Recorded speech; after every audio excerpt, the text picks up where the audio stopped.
रसोत्सुकम् श्रीमद् रामहर्षण देवाख्यम् सद्गुरुं प्रणमाम्यहम्। वन्दो गुरुपदकञ्ज कृपा सिन्धु नररूपहरि महामोहतमपुञ्ज जासुवचन रविकर निकर। कल के भाग में हमने श्रवण किया था कि प्रपन्न वैष्णव प्रपत्ति के प्रभाव से निश्चिंत हो जाता है, प्रपन्न द्वंद्वातीत हो जाता है, शरणागत वैष्णव आत्माराम हो जाता है। आइए अगली चर्चा में प्रवेश करते हैं। सूत्र संख्या 132।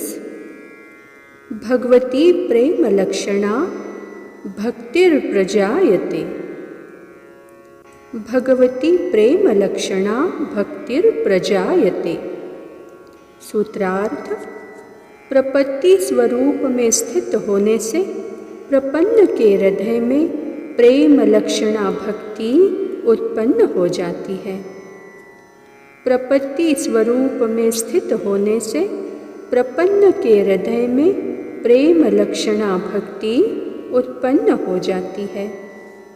व्याख्या: परम विशुद्ध प्रपत्ति परायण चेतन के हृदय में परम प्रेम लक्षणा पराभक्ति का उदय हो जाता है, जिससे वह प्रेम सुख एवं प्रेमास्पद प्राप्ति सुख से सदा ओतप्रोत रहता है।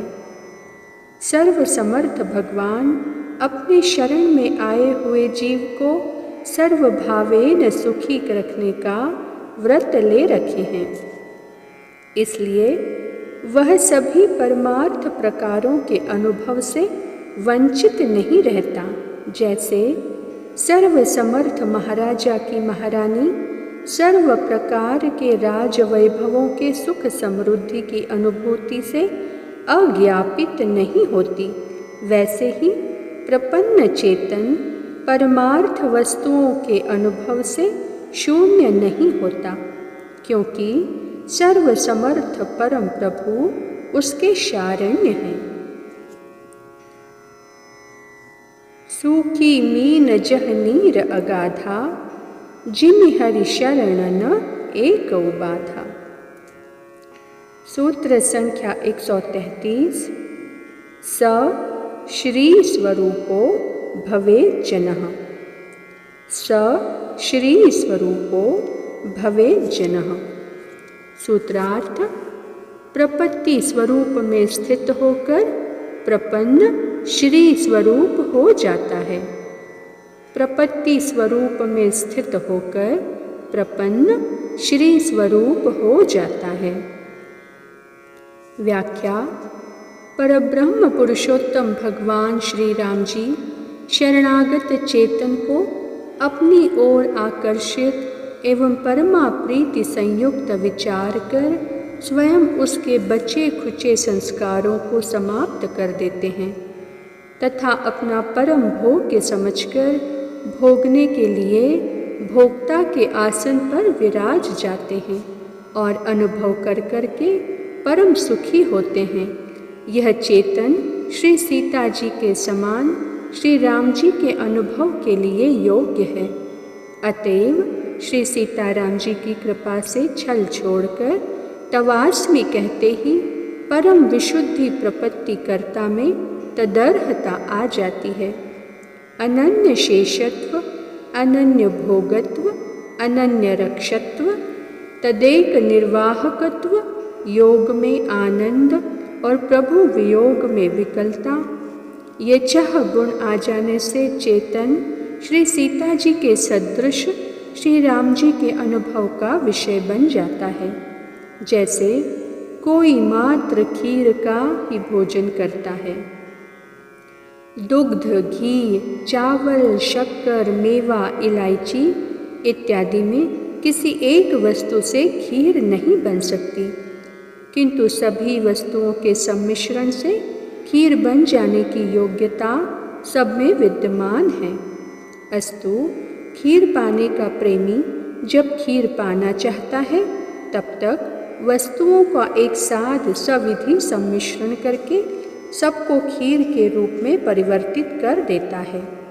किसी की पृथक संज्ञा नहीं रह जाती। वैसे ही उपर्युक्त विषय को समझा चाहिए। सूत्र संख्या 134। स रामाकारो भवेत्। स रामाकारो भवेत्। सूत्रार्थ: प्रपत्ता प्रपत्ति स्वरूप में स्थित होकर रामाकार हो जाता है। प्रपत्ता प्रपत्ति स्वरूप में स्थित होकर रामाकार हो जाता है। यस्य प्रसादादहमेव सर्वमय्येव सर्वपरिकल्पितञ्च इत्थं विजानामि सदात्मरूपं तस्यां गृपद्मं प्रणतोऽस्मि नित्यम्। व्याख्या: प्रकृति संबंध विनिर्मुक्त शरणागत चेतन जब अहम शून्य हो गया तथा श्री राम जी के अतिरिक्त अपने समेत अन्य किसी का अस्तित्व ही नहीं देखता, तो उसका स्वरूप श्री राम स्वरूप के अंतर्भुक ही रहता है। इसलिए वह रामाकार ही है। दासो हम कहते हुए एवं दासचर्या करते हुए भी वह अपने व्यक्तित्व का दर्शन नहीं करता, क्योंकि दास पद की सिद्धि अहम और मम के समाप्त हो जाने पर ही होती है।